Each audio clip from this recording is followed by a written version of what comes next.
Even though the RBI Governor Raghuram Rajan has signaled a slightly higher inflation and perhaps no more rate cuts, eminent bankers and economists believe the cost of loans will come down by 75 to 100 basis points over the next 12 months. This is partly because they also expect at least one more RBI cut, but more because they see there is more elbow room for banks to cut. Lata Venkatesh and Manasi Gilani have that story. The RBI is not a cheerleader. Governor Rajan did not share the market when he announced a 25 basis points repo rate cut on June 2nd, but warned that he has little space for more cuts. As in the past policy, he hoped banks would pass on his cuts.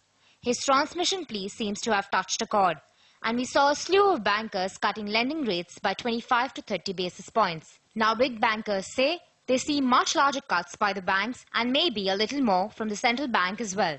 1 year down the line, depending upon how the economy progresses, you can expect between 50 and 75 basis points. They should. I mean, it just can't be the lenders. So depositors as well. So let's say that we come to a more rational real rate of return. So if you have a rate of return, if you have inflation of say 5.5%, 1.5% on that is about 7% should be what people should expect.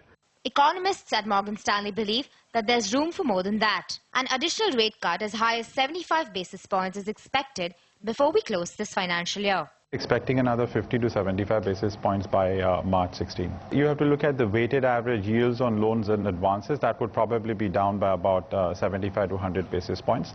And the other measure could be looking at commercial paper rate, which is already actually down quite significantly.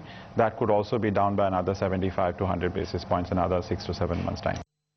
If banks do manage 100 basis points cut in rates, Governor Rajan's frugality may not be easy to bear. In Mumbai with Lata Venkatesh, this is Manasi Gilani.